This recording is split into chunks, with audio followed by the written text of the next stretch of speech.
What is your attachment style?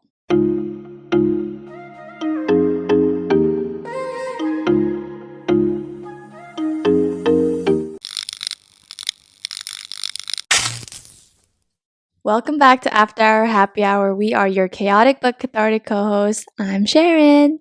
I'm Vicky. I'm Jamala. So today we're going to be talking about the attachment style test, which essentially tells you whether you have attachment issues to people or not. So basically, attachment theory is a psychological term / idea that talks about how you are as a child, the way you quote unquote attach to your parents and stuff, but it could also carry over later on where you're older, and it kind of could impact you as to how you express yourself. There are 4 types of attachment styles. The first one is secure. The second one is avoidant / dismissive. The third one is ambivalent / anxious. And the fourth one is disorganized. Secure attachment is the most ideal attachment. This attachment theory style stems from a very safe and protective childhood. And as you become adults, the people who have this type of attachment theories will tend to have greater confidence, better balance, and choices in relationships, and the ability to give and receive love. So the second type is avoidant attachment style. And if you're an avoidant attachment style, then you're basically emotionally unavailable, a little bit insensitive, and you have a hard time getting closer and deeper with people. You commonly struggle with not having emotions in your connections with people and your relationships, and people maybe say that, oh, they don't know you that well, or you can't get deep with them. And then the third type is ambivalent, and these people previously have had experiences where it's been on and off in terms of it's been inconsistent when tending and attuning specifically to a child. And because of that lack of consistency, the child usually doubts whether their needs will be met. And they'll also constantly look out for cues and clues to how their behavior may or may not influence the parents' responses. And a typical thought process is like, I want it, but I don't deserve it, or I can't have it. And then the last one is disorganized, kind of like a mixture of both avoidant and anxiousness. Basically, if your parents gave you very paradoxical injunctions is what they're called, but like double messages. So they'll tell you to come here and then go away, or, oh, they love you and then they hate you. That type of mixed feelings. It's very confusing and you're not sure which way to go. So you are always being criticized. So this is our first time hearing about this test and also taking the test. We kind of went through like 3 different types of tests because some of them didn't really align to our current relationship status, which is single if you didn't know. We all took this test. We'll link it in the description below, and it basically gives you a percentage of what you are within each category. We can all guess the other person's. I'm pretty sure all of us are secure. Oh. As the majority. Oh, okay. No? Okay, so for Vicky, initially when I was reading the different names, like not actually even reading into what they are, I was thinking, okay, maybe anxious or avoidant, because previously you said you get really anxious with physical touch in an intimate relationship, or for avoidance, sometimes you maybe avoid expressing certain feelings. So based on the names, I was thinking maybe you will fall under those 2 categories. But after I took the test and reading through each of them, I think that Vicky, for majority, is secure. And I also think that Sharon is secure. I think it's because when you read the names, or like it's ambivalent or anxious and stuff, it's easy to categorize certain aspects of Vicky or like Jamila within it. Yeah. But then when you read the description, it kind of gets really into it. Yeah. And I'm like, okay, I don't think you guys are that bad. So that's why I'm like, for the most part, I assume everyone's secure. Yeah. It's interesting because I read the book before I took any of these quizzes because I like knew nothing about it, and there's a book published about this. So then when I was first reading it, I was like, oh shit. I remember I texted you guys. I was like, this is straight calling me out because I'm avoidant, and like everything they listed about someone who's avoidant, I fall under. And so I was like, yeah, I'm just going to take all these tests. It's going to be an avoidant result. But then I'm secure, like very secure. What percent? Like 50%. Oh, that's lower than I thought. Yeah. But for me, I was That's like not straight up majority. like, That's just half. okay, but like majority for me, bro. Like I thought I was gonna be straight up 90% avoidant.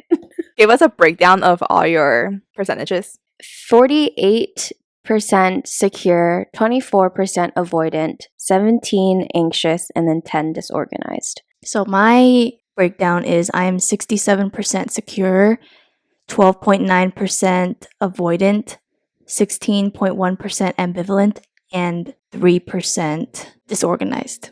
Are y'all ready for mine? Oh shit. Yeah?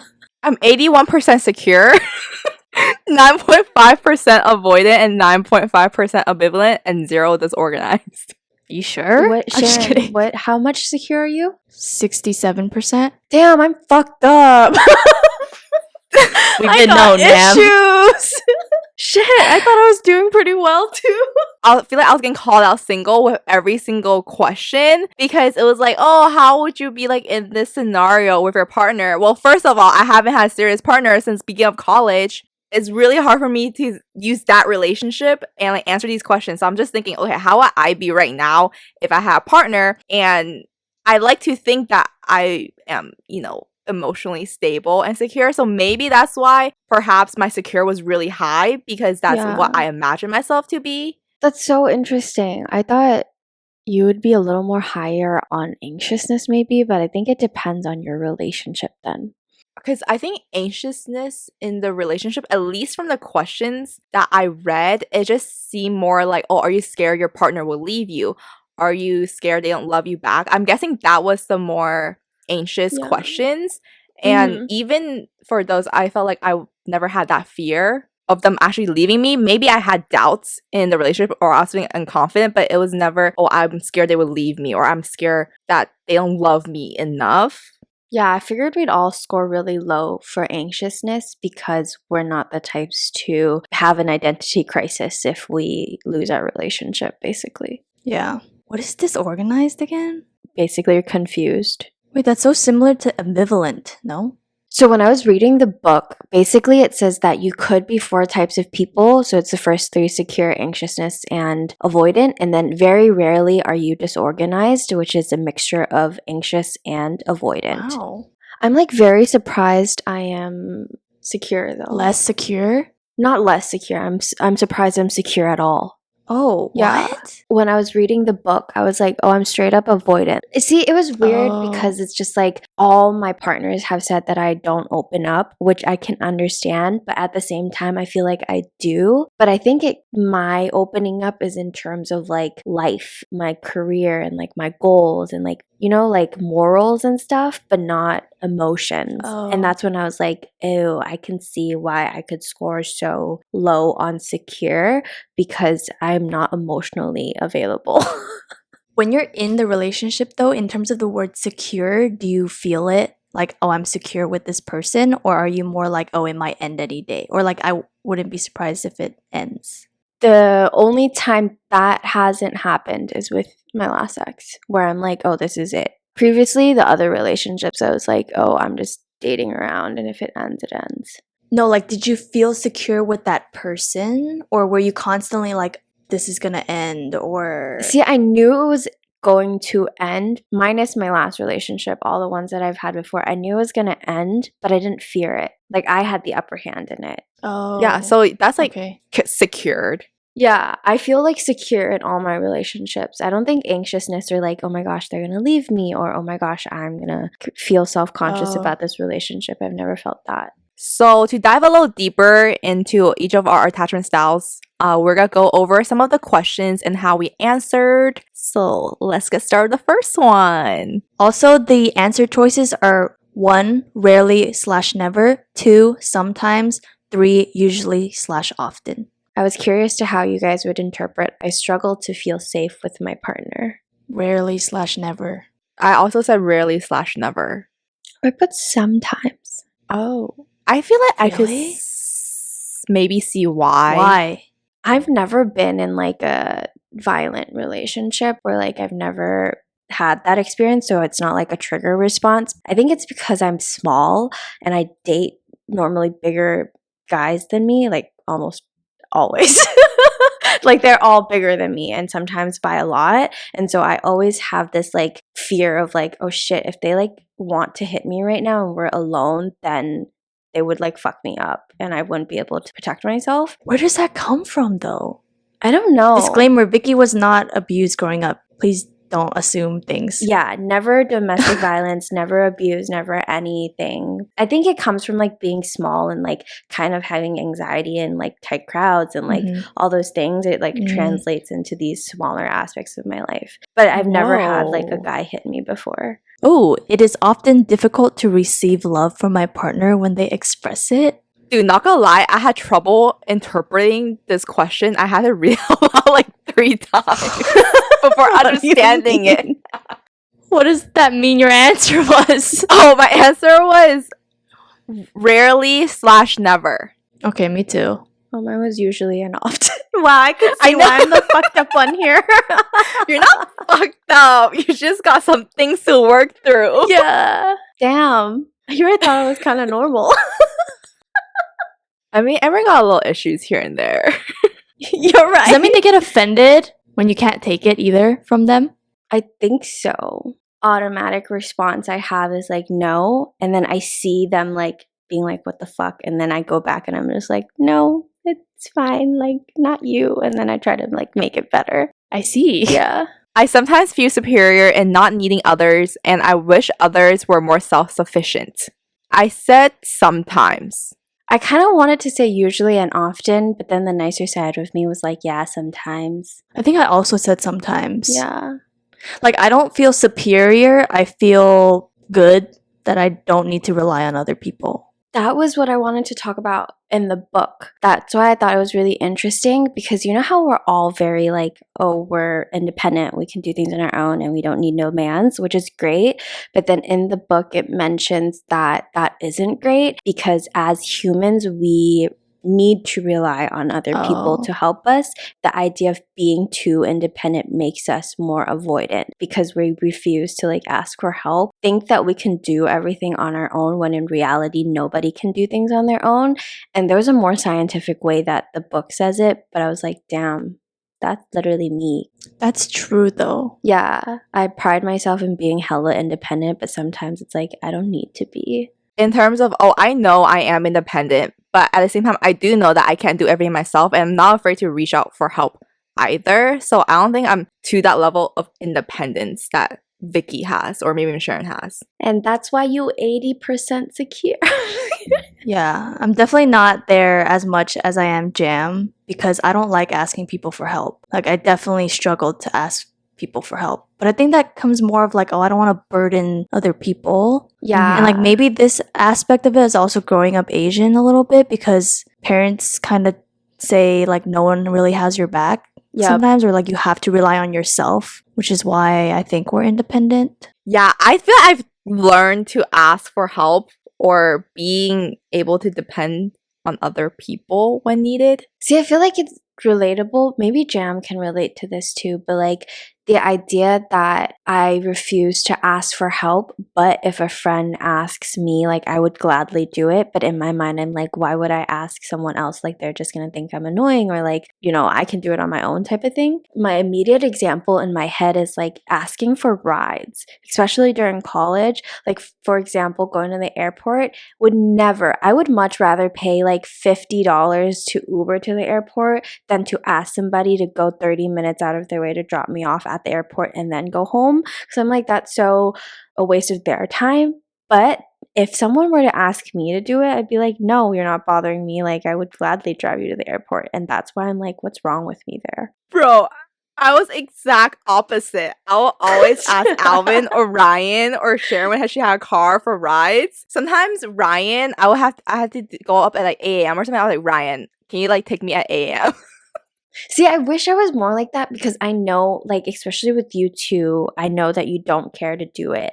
It's whatever. But in my mind, I'm like, oh, I'll just pay the $50, even if it's inconvenient. It's fine. No, I can do it with you guys. I feel like I just can't do it with other people. But I'm also most patient with you guys too. I wouldn't mind for you guys, but there's a chance that someone else, I might be like, since when do we talk? Oh, Or like, you know, I know, yeah. like friends is fine. Yeah. Mm-hmm. I chronically second guess myself and sometimes wish I had said something differently. I just want to answer for Sharon that is probably usual/often. How'd you know? I don't know. Overthinker in her. It even happens with our podcast too. Like after I listen to our episode come out, I'm like, oh, in this situation, I should have said, like, I could have added this part, or Yeah. oh, I missed this aspect. So it's always like the doing better part of life. Yeah. What'd you say, Vicky? I said sometimes. I feel like I think about it a lot, but it doesn't hinder on anything.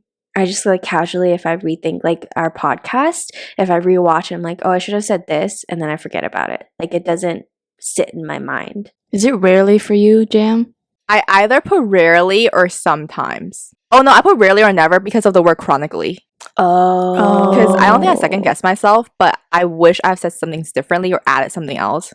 I often tend to merge or lose myself in my partner and feel what they feel or want what they want.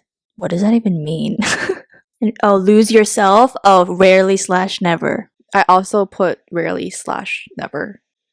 So what'd you put, Vicky? I think I put sometimes, but I want to say I did usually, but now that when you say like the lose yourself part, then I'd say sometimes. But then I'm more of like I adapt to people and what they want and stuff. So even with partners, Oh. I do that. Like, oh, what do you want to eat? And if like they say something, I don't really care enough to be like, no, I don't want. If they like a certain activity, I'd say that, oh, let's do this today, things like that. But I wouldn't say what Oh. I want. But is it compromising because you actually want to do something else? You just don't feel the right to say it? Or is it more like, oh, you don't really care to go there? It's more often I don't really care. More often than not, my partners would be like, oh, what do you want to do? And they'd suggest something that I want to do. And then we do that too. But then if it's just my perspective, I would be like, oh, let's do what you want to do. I feel like this question is more like, I want to do this one thing, but my partner wants to do this completely different thing, but I still go along with it, even though if I don't like it. At least that's how I interpret it, is not just because you don't care, but actually kind of going out of your way to do something they want to do. Oh, then I'm like not that. I think it's more so like I just don't voice my opinion for a lot of things because I don't care enough to. Mm-hmm. If my partner and I hit a glitch, it's relatively easy for me to apologize, brainstorm a win-win solution, and or repair the misattunement or disharmony. I put often / usually. Same. Yeah. Good to know we're logical and not crazy. Sometimes we can be crazy. Do you guys have issues voicing what's wrong? I don't think know so. because I haven't had a relationship where I needed to voice what's wrong in so long. That's why I was saying this quiz is probably single in so many ways because You don't remember? yeah, I don't remember, or like the situation has just been so long ago that I was a different person then and now. Oh. Yeah. Sometimes I feel think like that. maybe I'm a little biased towards these questions because that's what I like to think I am or how I think I'll be. But maybe it differs in each person. But, you know, it's not that I have the experiences to tell the difference right now. I like saw a TikTok about like how people process, and there's like external processors and internal processors, and that was like when it clicked that I'm like an absolute like internal processor. So when there's a fight, like I don't say anything, and people take it as like a silent treatment, but it's not. And I was like, wow. I was gonna send it to you guys and be like, this is literally me in a TikTok. Yeah, I feel like it's because you have a lot of patience when it comes to stuff like that. So if it's not worth making a big deal out of it, you relatively like close off, whereas you probably should talk about it. Yeah. But at least it'll eventually happen, right? Yeah, it does. Like I feel like as long as the one person is an internal and external, eventually it will happen, and I guess that's better than nothing. Versus what I'm referring to is I'm gonna talk about like he had no idea what was going on, period. So like that's when I was like, okay, should I bring it up? And that's when I was like, oh, maybe not. But that's because that guy had no idea what was going on. So that's not on me, is what I'm saying. I like to think now, since it's been a while, or I guess more so Jam and I will be more of what we think we are, like actually this time around, you know? Yeah. Okay, then the next one. I feel like my partner is always there, but I would often prefer to have my own space unless I invite the connection. Wait, I have a question. So at the last part when it says unless I invite the connection, doesn't mean if the other person initiates it, like I would not like it. It's like your partner's always present, but you prefer your own space unless you're like, oh, like be with me, be with me. Okay. I put never / unusual. Oh, I said too. sometimes. I mean, I was just thinking if like my partner was there and he was like, oh my god, like let's cuddle, I wouldn't like reject it. Oh. See, I was thinking more in the sense like I wouldn't be with someone who needs to be with me 24/7. Oh, So like we'll both give each other space. Yeah. I didn't think that deep. I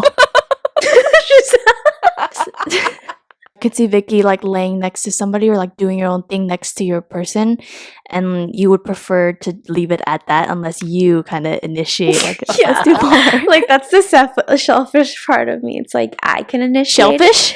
Sorry. That's the Did you say shellfish? No, I said selfish. Oh, sorry. Now I'm doubting myself. Selfish. I don't know if that's considered selfish or I have issues. Sometimes I need to be the one initiating it almost. I think that's when the whole independent can be a little bad comes in. Yeah. Because I don't think you're used to depending on somebody. I think I give people disorganized kind of vibes because sometimes I'm like, yeah, you can touch me. Other times I'm like, no. And so they're just like, oh shit, like she's back and forth. Like I don't know what to do. Yeah. Mm-hmm. Because you're hot, then you're cold. You're You're yes, yes, then you're you're yes, no. then you're no. You're in. Out. That song is for you, Biggie. That's my anthem. I see that. Yeah. So there's a question that says, at the same time as I feel a deep wish to be close with my partner, I also have a paralyzing fear of losing the relationship. I'm not going to refer to this specific question, but let's say imagine you're with somebody that you think they're the love of your life kind of thing. And would you have a sense of doubt like, oh, I know that we're in it, but there may be a chance that eventually it fades for them? Like, do you guys ever have that thought? See, I thought I didn't, but then now that I'm out of my last relationship, which I thought was like, oh, he's the love of my life, and like that was it for me. And now that I'm out of it, I realized that I'm very much closed off because I was like, oh, I was so in it and so open, and like that was the most that I've ever been open in a relationship, and now suddenly it's not. I don't want to do it again. So I don't think I have the fear, but it's more so like not even open to the possibility of it anymore. Yeah, neither of us have been in that situation, but there's a part of me that thinks there may be a doubt in my mind sometimes if I'm in that situation of like, oh, I'm so confident that this is it, but there's still a chance that things are out of my control on his end. Oh, where he's out, you know? Yeah. I agree. I feel like I can't really answer it because there hasn't been a person where I'm like, oh, this is it. And every relationship has always been like, this isn't it. Is it a fear for you guys where, let's say you meet someone who is the love of your life, like right now at this age, at 23, 22, like you're going to be with this person for the rest of your life? Do I fear that I found the one for me? No. You don't have that fear. No. What is wrong with me? Am I okay? Like sometimes that freaks me out. Why do you fear that? Because that's too much time together? Or you're still so young? Yeah, like I'm that. still so young, and like how is it that this is the person I'm gonna marry? I think I'm just immature. You have a very big, curious, and explore personality. There's so many things you want to try and stuff. So I feel like you can't commit to something at such an early age for such a long period because there's so many things you haven't experienced. I blame my mother. Why? I grew up with her saying, don't get married so quick because you are going to get tied down and you can't do anything, you can't explore, and like you can't go travel if you get married because you always have to think about your significant other, and then you're going to have kids, and then you have to pay for all your kids' stuff and all that. Those things that like has shaped me into like I shouldn't settle down so quickly because I will then get comfortable and not get to travel and see the world and things like that. All these quiz taking and like these love talks are making me realize that I'm not okay. Yeah, maybe you need to talk to your therapist about stuff like this. I do. Not what is the meaning of life. Yeah. You're right. Like, why do I have these issues? Next question. When I give more than I can get, I often become resentful and or harbor a grudge. I said never / rarely because I felt like resentful or harbor a grudge was like really extreme. Like, yes, Yeah. I might get upset or maybe like sad for a little period, but I don't ever get like resentful towards that person. Well, when Jen puts it like that, I would be never and whatever, never / rarely. But then Yeah. I think I answered sometimes in the sense that if I am in a beginning stages of relationship, not like in a relationship, like talking phase kind of Mhm. thing, Yeah. and I'm clearly giving more than I'm receiving, then I'd be like, the fuck? And question it, you know? Mhm. I think I also put sometimes because I'm a forgive but I don't forget person. So like if I Oh, do true. something and I like go above and beyond, not even above beyond, if I do a little extra something and like the energy is not returned, I will be okay, but then I won't forget and I wouldn't do it again. Oh my god, wait, what about you, Sharon? Are you that type of person too? Or No. do you forgive and forget? I think so. I think I want to be more of a forgive and don't forget, but I think I tend to forgive and forget. But I've also never been in that situation where I've had to like forgive and then keep in my mind like, oh, never doing that again. I feel like in this situation, I'm probably like quote unquote worse in the cases like I don't forgive. Oh. Wow, that describes all of us pretty well. Yeah, it really does. It'll hit like a certain threshold, but once you pass that threshold, then I don't forgive. Yeah, 'Cause, I can see that. like, you cross the line. That's true. But it's like fair for because your threshold isn't like low or anything. So Mm-hmm. Next one. I'm always yearning for something or someone that I feel I cannot have. Jamila, how'd you answer this one? I honestly put sometimes. Really? Not Like actually? okay, not even putting in a K-pop idol perspective, but like my example was just like when I was going through that period, like, I knew I couldn't really have him. Oh. But was it because you felt like you didn't deserve it, or was because it's in his control that he doesn't want to be in it? It's in his control. Yeah, not that I didn't Oh. deserve it. I think I deserved it, but like Okay. Yeah. See, I think that's the hardest part. When it's out of your control? Yeah. When you're self-confident, but then you just can't force someone to like you. Like that's really Mhm. hard. That's why I think because of that, like taking control out of it, I put never. I think I'm the type where I wouldn't even grow feelings for someone that I don't think they'll like me back. Bruh, feelings don't work like that. You just feel. But for me, it does. What? Every relationship that I've been in, I knew they had feelings for me, and that's when I started to like consider the idea of dating them. So I've never really been in that situation where it's like, oh, I don't know. well, it's unfortunate when it happens. Yeah, I'm not excited for it. I feel like it's gonna happen and I'm gonna be fucked up. Next question. I often find eye contact uncomfortable and are particularly difficult to maintain. I put never / rarely. I put sometimes. I put sometimes too. You know how at least when I was growing up, my mom always taught me to make eye contact with people when you're speaking, right? So I do that. So with every person I speak, I make direct eye contact with, and I realized that sometimes when I'm talking to them, their eye flinches away from me. Like they're uncomfortable with me. And I just think that's so interesting. I'm just looking at them and I can love see that. the nervousness in their eyes. Like, oh shit, she's really like looking at me. Asserting your dominance.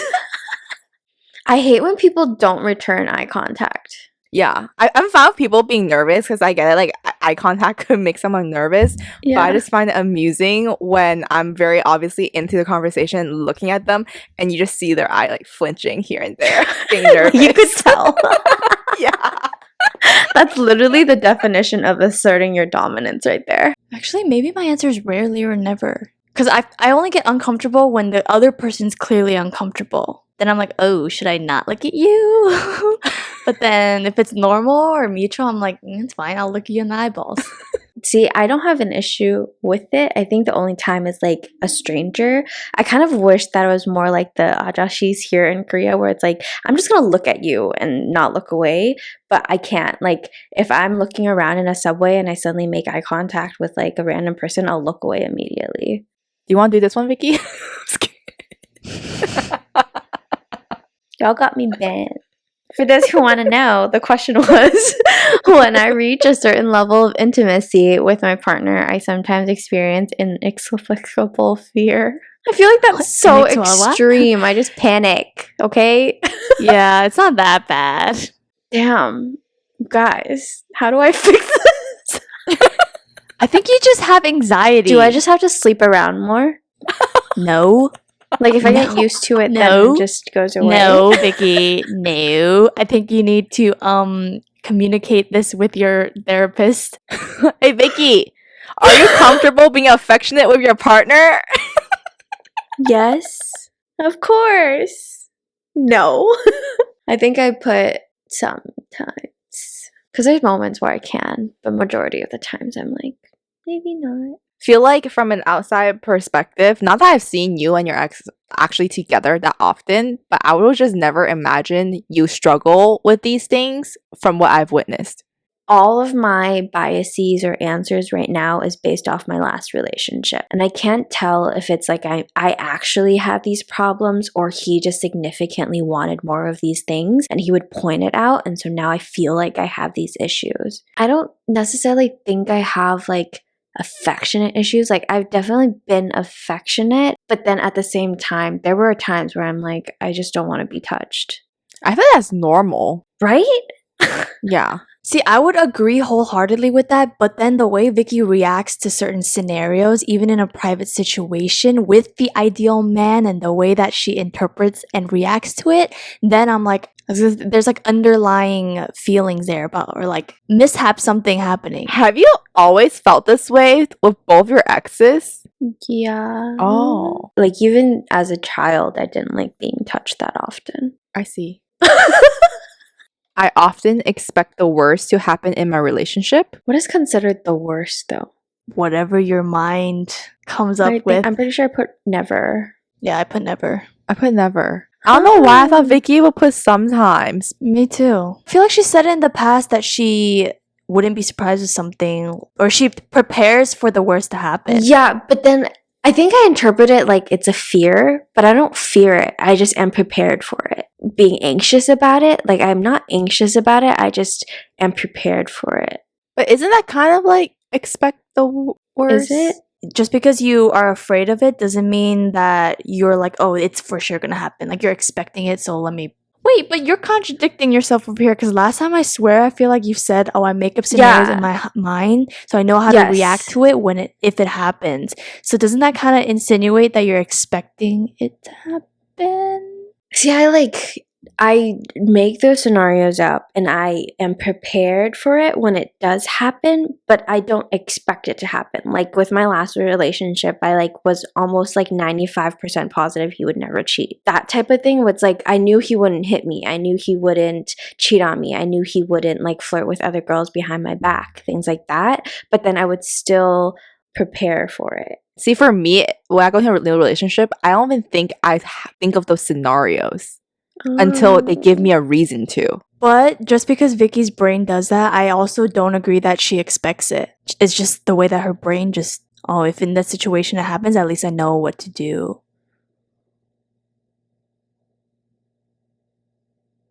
I don't My do dad that. told me I should do that.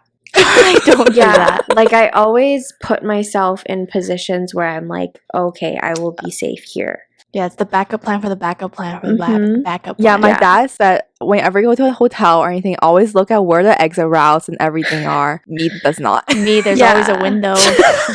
A hotel window? Do you know how thick those things are? Dude, you gotta do what you gotta do. Well, I definitely learned something new about myself in this one. Someone get me some help. BetterHelp.com.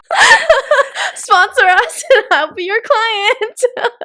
She already is. What do you mean? You're right. Anyways, that wraps up our attachment theory podcast. Thank you. We're secure, guys. We're secure for the most part. 81%.